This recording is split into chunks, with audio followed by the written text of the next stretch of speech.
Okay, Rabbi. Okay, so let's continue the Tikunei HaZohar. Just let's remind ourselves that the Tikunei HaZohar is a sefer which is generally outside the accepted framework of the Zohar, a companion, perhaps you might say. And as I say, some people say it's a précis, it's a tamsi, a précis of the whole Zohar. And we're involved in the Hakdama, in the preface, which is like an introduction, you might say, is also an introduction to the whole subject matter of the Zohar.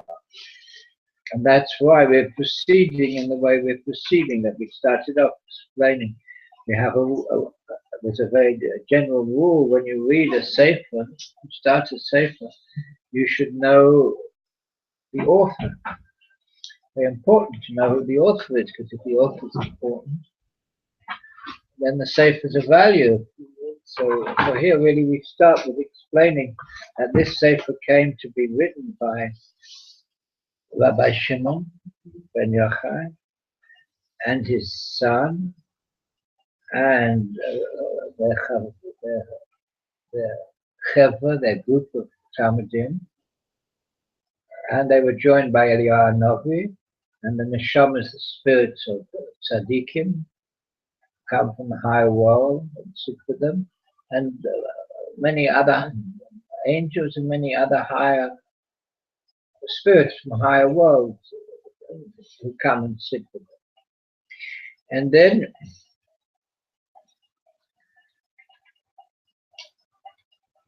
the sefer really begins by talking about exile, because exile is a very fundamental aspect of our history in general, and here particularly with Rabbi Shimon was in exile because he had to run away from the Romans who were going to kill him. And we're at a time after the destruction of the Second Temple when the nation as a whole is about to go into exile. So there are two aspects of exile, and as is the way of the Zohar, they are exemplified by the sod, by the, I don't like the word secret, but we'll use it, the secret meaning of the verses, which are then explained to us, which are dealing with the famous matter in the Torah about Tishlochakim, sending away the mother if you want to take the eggs. So really we're learning now that the mother is the Shekhinah. The Shekhinah is the divine presence, and the female aspect particularly. And the way that the Zohar is learning is that although if you want this, you can separate the mother from the chicks or from the eggs, the mother will not be separated from the sons. So the sons represent the tzaddikim, the righteous souls, and they are never separated from the Shekhinah. When we go into exile, the Shekhinah goes with us and she stays with the righteous soul. So what we've been doing now, up to now, is giving certain aspects, defining certain aspects of the righteous souls and the tzaddikim who remain united with the Shekhinah. And we're going to continue with that. And in this way, the Tikunei HaZohar will introduce certain aspects which are fundamental and which will continue to reoccur throughout the book and recur throughout the Zohar as a whole. So we'll continue from where we left off last week. And we say, Va'od Eiland Ukrin Shabbasas V'Yom Tov. And also the Shekhinah will stay with and not depart from those people who are covered to the Shabbases and Yom Tov coming up. We've got a few more days to Shabbos and Yom Tov. So Shabbatot and Yom Tov are very important in the Zohar. A very important Inyan. And here we see that the Zohar tells us straight away, the Tikunei, I say the Zohar, but I should say the Tikunei, tell us straight away that those people who give cover to the Shabbos and Yom Tov, and the Meforshim adds by food and by drink and by clean clothes and beautiful tablecloths. So in this world, we give respect to the Shabbos and Yom Tov in the physical. By doing that, we raise the physical. When we raise the physical, we raise the whole world. So those people who give cover to Shabbos and Yom Tov, it is said of them, you should not take the mother on the son. So that's that also. That is a unity. We're concerned all the time with the unification. We have to make unification because we live in a world of separation, and our tikkun, our fixing of the world, is a unification. So, giving respect to Shabbos and Yom Tov is a very high quality, and then in those people who do that, the Shekhinah will rest upon them. The Avdin Uvda the Binyan im Shabbos Malachta. Why? Because they're like the sons. The Shabbos is the Malcha, Shabbos the queen. We want to say the Chododi, and we're greeting the Shabbos. So the Shabbos has an aspect of the queen. That's why it says, for they do a Maisa that they are when they go out and when we give cover to Shabbos, so we're doing cover to the queen, and the queen is also the Malchus. Remember, we're involved in Malchus, which is the last of the spheres of Atzilus. It's the interface, so to speak, between the higher world of Atzilus and the lower world that we're in. And that's a female aspect, and that's called Malchus. So therefore, when we give cover to Shabbos our Malchus, so we're uniting, we're making a unity again here from the lower world to the higher world of Malchus. And in Kudsha Brichu, the Ihu Yom Shabbos. So the Tikunei wants us to say that Leil Shabbos, Friday night, that represents the female aspect. When we come in and we greet the Shabbos, the queen, right? The day, the higher aspect, that is the king, the Kodesh Baruch Hu. The Kodesh Baruch Hu, so to speak, appears on the daytime of Shabbos. So, and the Kodesh Baruch Hu represents the king. That's a level above the Malchus. That's what's called their Amkim. That's where the Kodesh Baruch Hu reveals himself to us in certain respects, and he is their Amkim, and that's the day of Shabbos. So therefore, when we give cover to Shabbos, again we create a unity between the female aspect on the Friday night, the queen, and on the Shabbos, the daytime. So then that's a male aspect. That's the aspect of the Kodesh Baruch Hu, because here, that's what the Tikunei says. He is Yom HaShabbos. And it says, Man dekayim vei, and someone who keeps on Shabbos, a verse from Yeshayahu, Kibadito Maisus me'asas darkecha, that you don't act as you do in the normal way. It's not like a Yom Chol. We dress differently, we talk differently, we think differently. We have a different persona. There's one of the great Hasidic rabbis has a sefer called on Shabbos, Siddur Shel Shabbos, and his whole sefer is full of how we give cover to Shabbos, for taking Shabbos in, and then dressing and mikvahs, and our whole being. So our whole being is giving cover, and that means that we don't act as we do during the week. We don't talk in the same way. As I said, we don't have the same subjects. We dress differently. Our whole persona is different.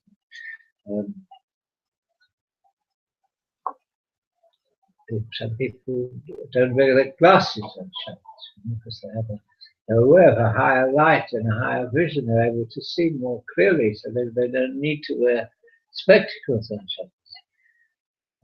When Shabbos goes out, all of a sudden they can't see. They have to grope around looking for their glasses. Okay, and that is, now he says, so that is the same. Respecting Shabbos, Hai ihu kaved es avicha ve'es imecha. You remember in the Ten Commandments we juxtapose the cover we give to father and mother and to Shabbos. So the Tikunei is the same thing, because the Malka, the queen in Erev Shabbos, she's Ima, she's your mother, she comes from the female aspect. And the Shabbos day, which is Zah, is your father. So when it says kaved es avicha es amecha, that means give cover to Shabbos, because your Shabbos represents that respect your father. Because father is the Kadosh Baruch Hu, and mother is the Knesset Yisrael. The Tikunei continues. Have to move to a new subject.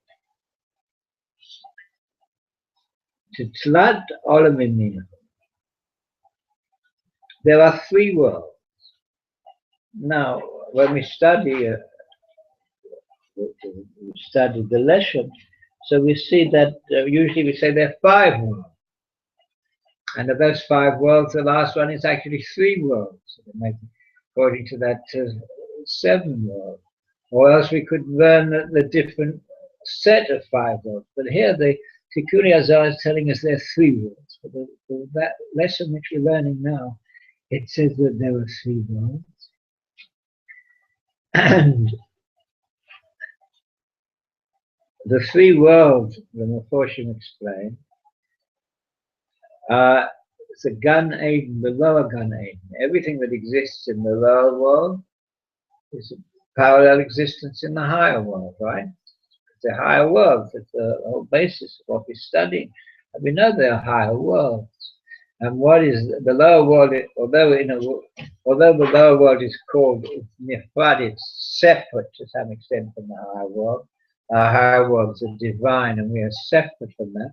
But nevertheless, they're parallel worlds. And what happens in the higher world affects more than affects. Is it a reflection? Is it a reflection of each? I would say it's more than I wouldn't say it's a reflection. The higher world is the source, is the spiritual source. Okay. And what happens in the physical world is an expression, it's revealed of what's happened in the higher world. The higher world, it exists in a much less physical way. It's not physical at all. But it's a dynamic. It's a dynamic, so it comes out, it reveals, yeah. So the higher world is revealed and comes out and is expressed in the lower world. And the other way, what we do in the lower world goes up and affects what happens in the higher world. So it's except the negative things. And the negative things. Sure. Very much so, unfortunately.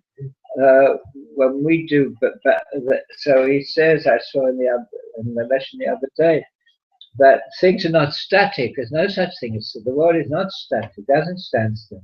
Either going up or down all the time. And when we do the right thing, we lift everything up. And when we don't do the right thing, we drop everything. That's what happened with this is what we're going to talk about now, with the sin of Adam, the sin of the tree of knowledge of good and evil. Everything dropped down. It dropped down tremendous, about maybe 19 stages. You have different levels, right? And at the time of the creation, the world was way up, right? Adam was a translucent being. We talked about this. With Hebrew, there are related words which mean ore, which is light, and ore with an iron, which means skin. So before the sin, he was translucent. He was all light. After the sin, he dropped down, and he had all skin. But not only he, so he brought all the high worlds down, equivalent knots with him, and then that's our job, is to bring everything up again. So negative things to emanate from the higher world? No, negative things cannot emanate from the higher world, but negative things cannot even enter into the higher world. Because you said it flow. Yeah, well, negative things can't enter in, but when we are pulled down, so then to some extent, so the higher world is pulled down. It can never have negative things, can never enter into it, but since it's all connected, so if the lower thing drops, so the higher thing is also going to drop. It doesn't expand. It goes down. But it's very important what you asked. There's nothing bad in the higher world, and bad cannot enter the higher world. A bad evil, which is one of the main things, as I said before, that we're going to be preoccupied with, comes when things fall down from the higher world into the lower world. But nevertheless, there is a reciprocal relationship between the higher and the lower. So now he says there are three worlds. So the first one is the Gan Eden of below, which is, of course, in the Olam Asiya, that's the last world in the order of the creation of the worlds. The last world which we live in is called the Olam Asiya.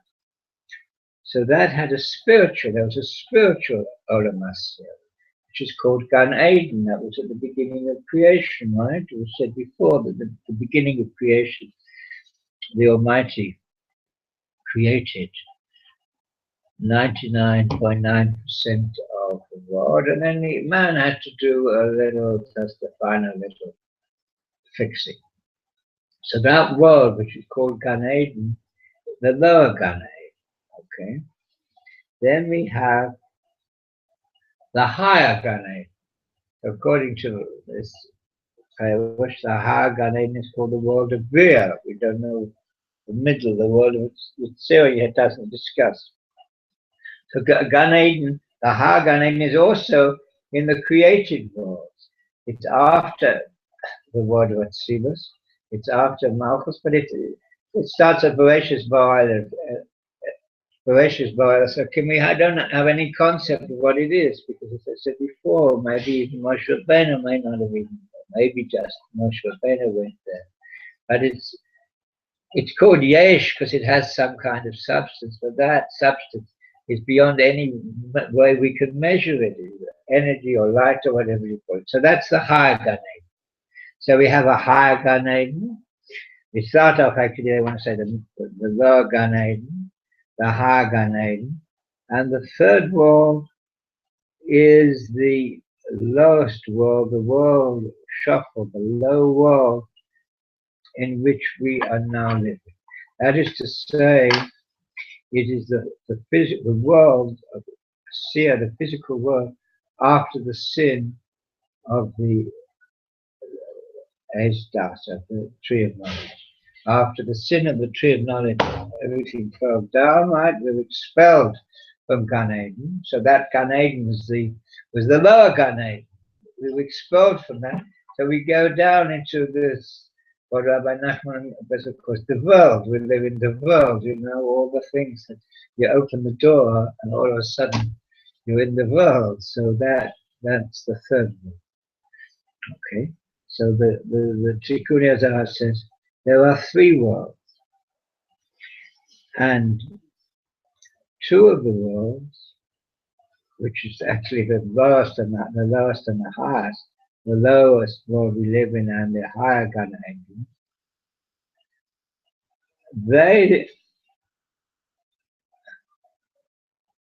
Though Tikunei use the word Yorish, they inherit, or they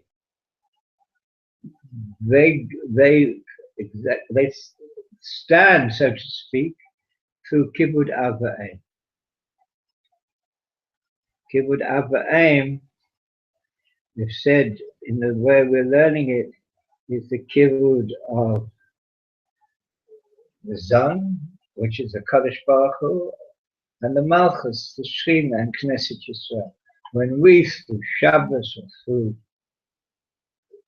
Kibbutz, we talked this evening about Kibbutz Av, when we do Kibbutz Av, we do Kibbutz Av V'Em, so then we are giving a key, and then to the extended meaning that we said before, the Shabbos is in Yom Tov, we're giving a foundation to those worlds.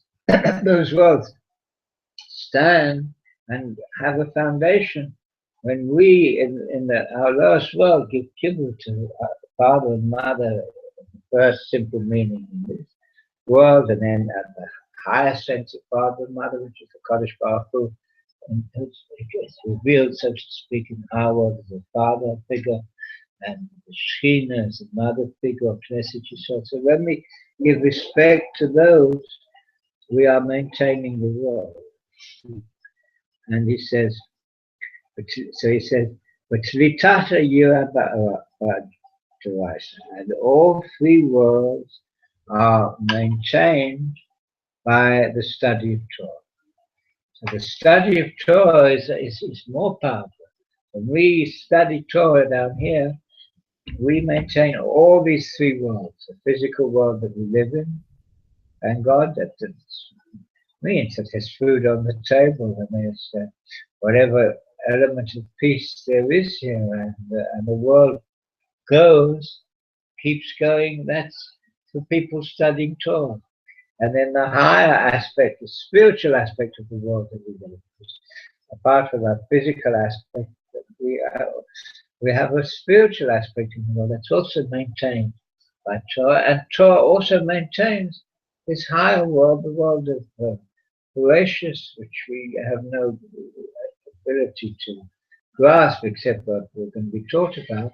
All those worlds are maintained by Tana HaKodosh. And he says, V'kalelon ben and Yudhei. So now we have some more to bother. So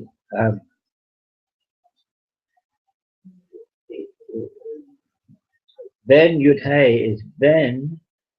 So we said there's a father and a mother, which in the Partsufim, we said that. Let me just very quickly run again through the Partsufim. We have a family. I don't want to say a mythical family. We have a family in the higher world, so to speak. The Almighty reveals himself in the qualities which are going to come down and affect how we live here. And it's described in terms of Partsufim, which means faces or figures. So there is an elder, who in a sense is like the grandfather, and it's called Erchampin, the long face. And then we have Abba, who's hidden, and then we have Ima, mother, and then we have, and those also represented in the form of a man.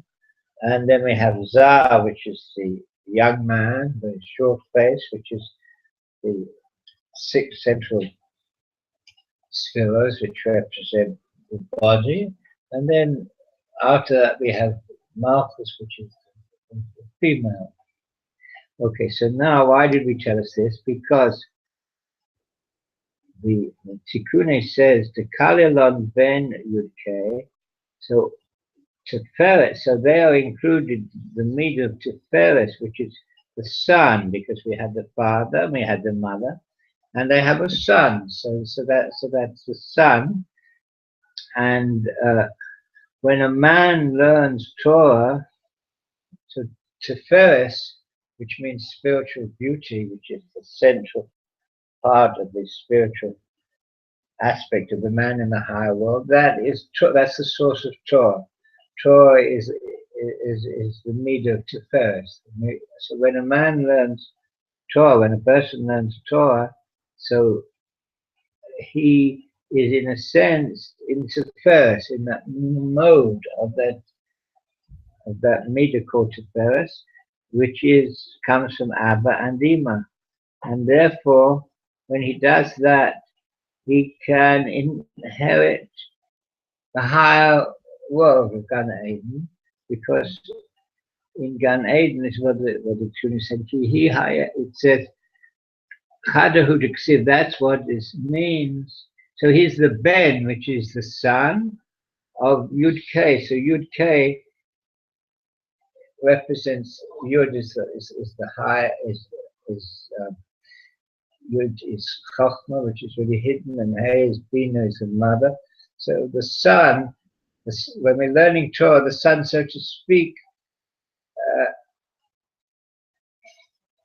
say the son achieves that quality of being a son. You know, when the son learns Torah, so now he's really a son. Yeah? Then he gives a kiyum, he gives a place to the father and the mother. You know, we have a son who learns Torah. He actually brings life in the spiritual sense to the father and mother, and they are hidden in Gan Eden. The father and mother are in the higher world of Gan Eden. So therefore, when he learns Torah, he ascends to that higher world of Gan Eden, and because it says, Ki chayecha va'orech yomecha. It says the Torah, right? It says the Torah, Ki chayecha, she is your life, va'orech yomecha, and the lengthening of your days. Ki chayecha ba'olam hazeh. So the Tikkunim say, it means the Torah is your life in this world. This is the Gan Eden below. And we learn Torah, we enter the Gan Eden below. That's your life. But Arich Yomecha, and the lengthening of your days, this is Da Oma Da'ati, Oma Aricha. That is the world to come, which is the world, the long world. Aricha, it extends a long time. How much longer? Well, we say that this world is 7,000 years, right? Of which the 7,000 is Shabbos, is the day of Mashiach. But after that, somewhere beyond that, which we don't know, there are 3 other 1,000 years, and they are in a higher world. So therefore, when we learn Torah, it says, "For Torah is your life." Chayecha ba'orech yomecha. And the Tikkunim say, Chayecha ba'olam hazeh. That's this Gan Eden, the garden below. Ba'orech yomecha, and the lengthening of days, da'oma da'ati. That's the world to come, which is this extended world, which is the higher world. And there are found the neshamas of the tzaddikim. The neshamas, the highest spiritual aspect of the righteous, are in this higher world, in the Gan Eden above, and they get pleasure and joy from the hidden good, the goodness which is hidden for the tzaddikim in the world to come. Know that there is goodness hidden for the tzaddikim in the world to come. So that's up there in Gan Eden. And when we learn Torah, the Shema, I said before, not for personal reasons, so that we're able as far as possible to exclude the personal feelings and learn Torah for the yichud, for the unity that it gives us for the higher aspects of the Almighty, because we see the Chachma, you see, if you learn Torah with any sense of humility, one is overwhelmed by the beauty of the divine wisdom, right? Whatever, like you open the page of Kumar, whatever we're learning, we get a taste of the divine wisdom. So that takes us, that transports us into a higher world. And so he says, Al Hadoma Asher Hashem Elokecha Nosema. And then he continues and says, and on the earth which the Almighty your God gives you. So what does it mean on the earth? So the earth, that's the lowest level, the world that we live in. So therefore it said, the verse says, and then Al Adama Hashem Elokecha Nosema, so that gives us a Rusha and gives a kiyum of the three worlds: the higher Gan Eden, the lower Gan Eden, and the low world that we live in, which came with Christ. Va'od, we continue. Va'od ilan the kashrin the shkinta in kuchit v'yichu bakishor d'tefillin. So now that again those righteous people, when we put on the tefillin, again, the tefillin is a very, very deep, important aspect in the Zohar. When we put on the tefillin, we are uniting the Shekhinah with the Kodesh Baruch Hu.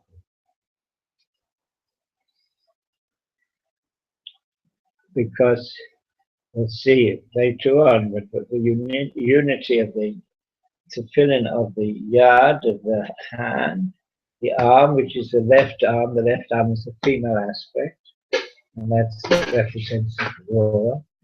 What? And then we have the tefillin of Rosh, which is much higher up. That represents the aspect of the Kodesh of Zah, the male aspect.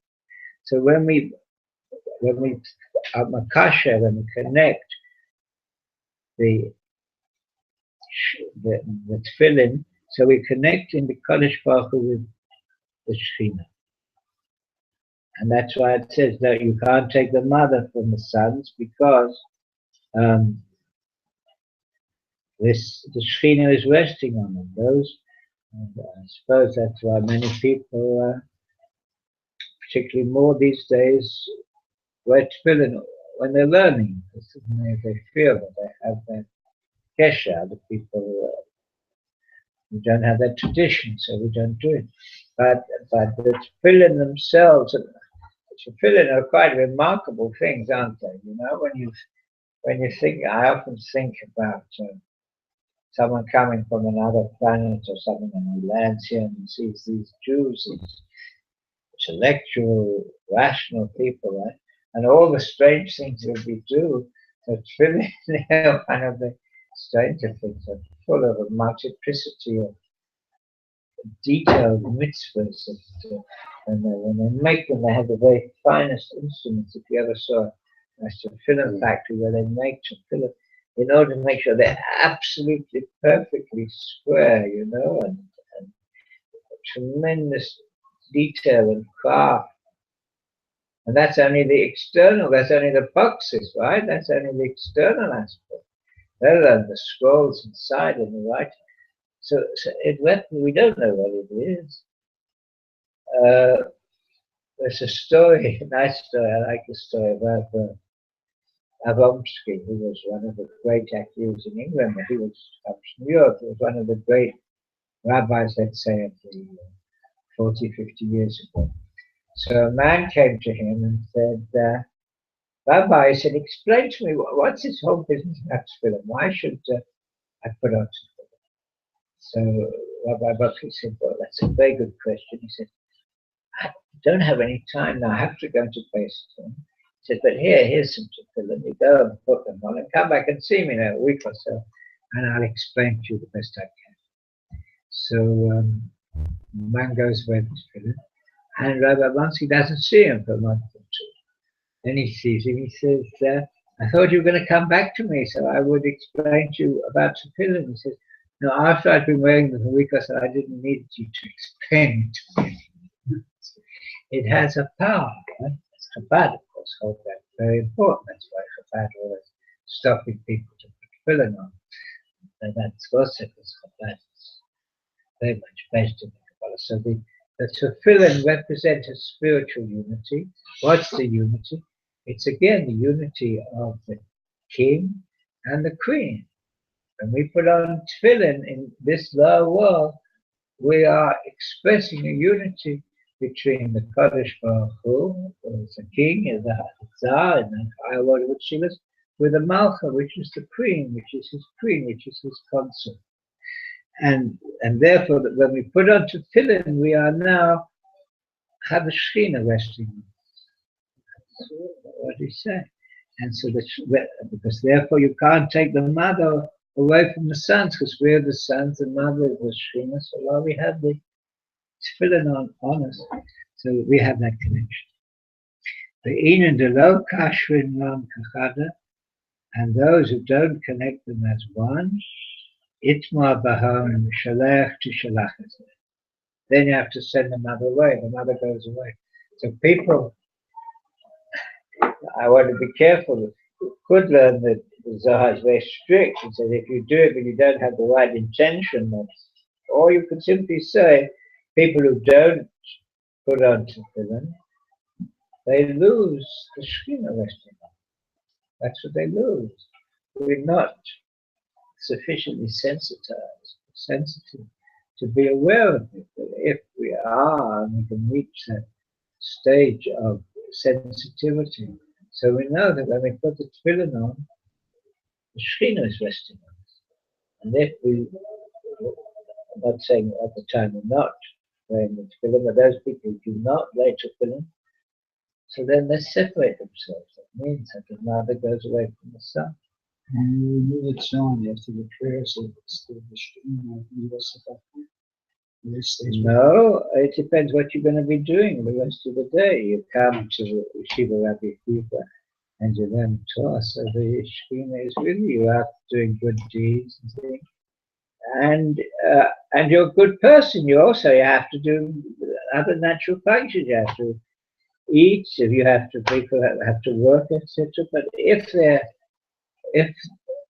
their soul and their consciousness, let's say like this, the more our soul and our consciousness and our awareness and our daily activity is devoted to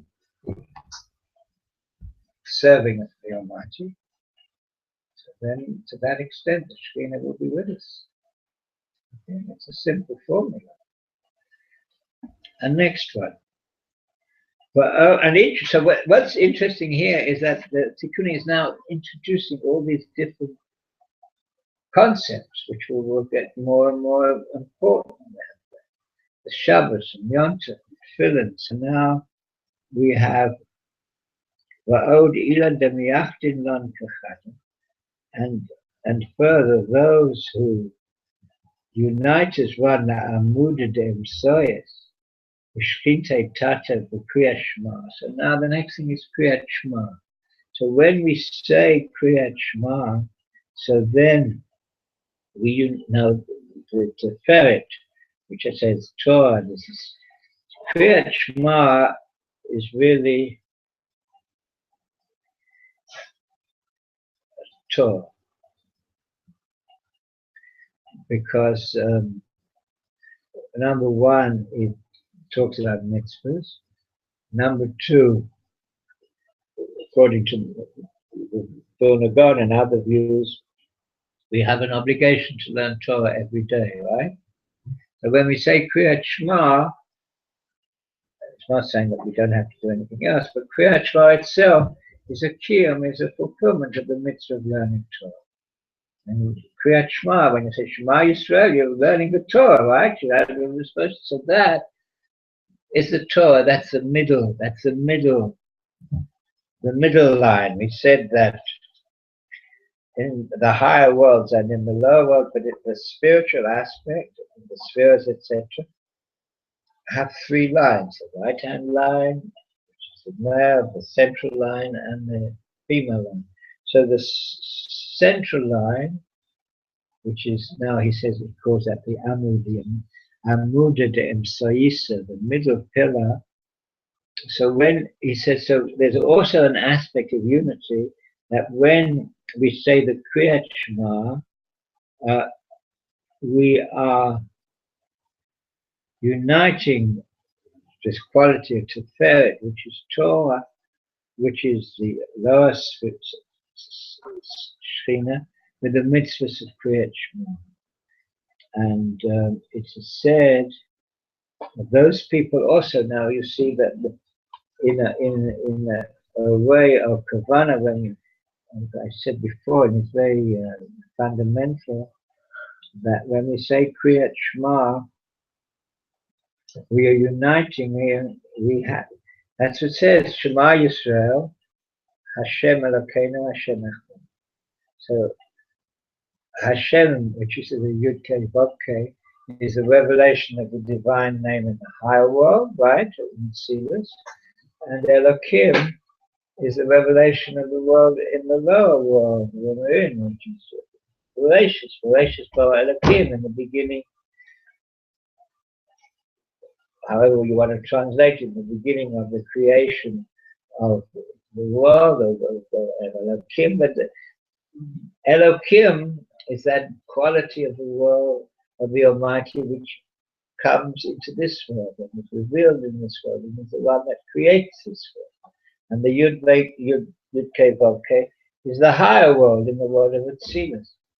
So now when we say Kriyat Shema, the word that we say is written Yud Kei Vav Kei, right? That's the higher revelation. But we don't say Yud Kei Vav Kei. We say it as if it was spoke Aleph Dalet Nun Yud, right?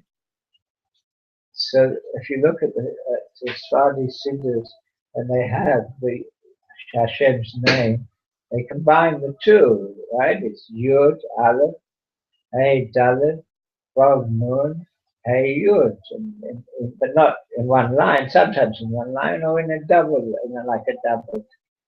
So what does that mean? We say, what does it mean? This is the great flag bearer of the Jewish people. Shema Yisrael Hashem Elokeinu Hashem. What does it mean?